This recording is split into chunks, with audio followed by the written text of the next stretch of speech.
Excited about this month's meeting. As mentioned, my name is Hanif Salam, and I am the president of the Delaware Reentry Consortium.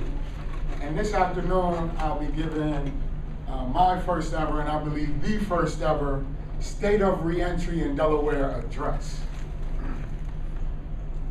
The state of reentry in Delaware is changing, and change is good. We've seen our 5 major cabinet secretaries create a process for communication and information sharing amongst departments while developing an assessment and discharge planning tool. I give our state officials and state employees credit for implementing what we now know as IADAP. IADAP is a work in progress, and I believe with the continued efforts of the IADAP team, resources to provide intense case management, and more community support, IADAP can be successful in Delaware and become a national model for other states to begin implementing across the nation. Outside of IADAP, we've also had other collaborative efforts going on amongst state and nonprofit leaders. JRI, or the Justice Reinvestment Initiative, is currently going on in Delaware now. They have monthly meetings that are open to the public where they are discussing innovative ways to utilize resources already within the criminal justice system to truly rehabilitate people so that we can reduce recidivism and frivolous spending on unnecessary incarcerations. We have a grant that has come to Delaware that has provided a reentry court, which is going to target 100 high-risk individuals. And it's a collaboration amongst the Superior Court in Delaware with a nonprofit that will provide abundance of resources, communication opportunities for people coming home from prison to speak with their judge on a regular basis, and also case management services to ensure these individuals are matched with the necessary resources. The Criminal Justice Council has remained to be a driving force within reentry in Delaware. They too have a new grant, the Sex Offender Grant, which to my understanding, they're currently planning an implementation and RFP process to organizations to begin providing resources to people with sex offense charges. This is a big shift in the way that we think in Delaware, as many people well know that sex offenders have been isolated.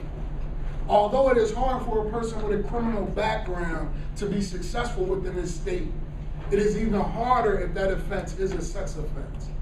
So it's great to see the Criminal Justice Council has identified resources that will help those individuals.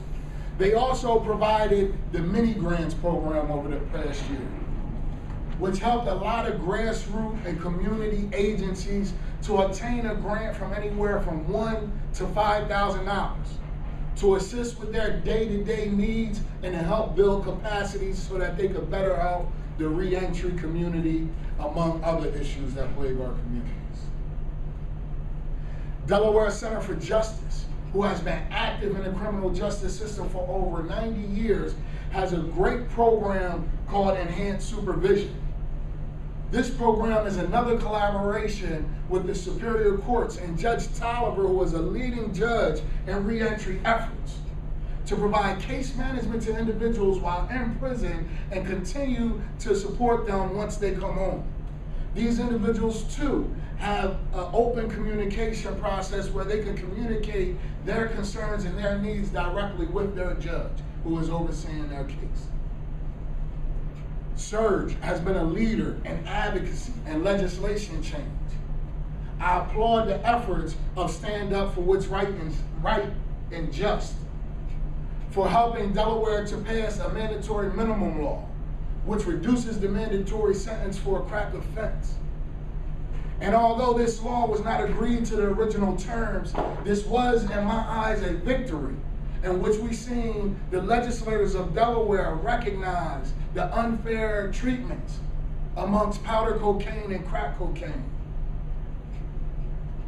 Mandatory minimum was not the only law that SURGE affected. They also advocated to help promote the food stamp bill, where now convicted drug felons are now eligible for food stamps.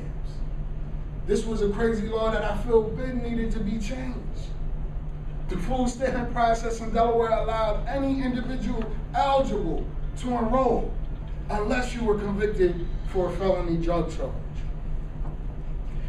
Outside of advocacy and legislation, Surge has helped plan a lot of various programs and initiatives.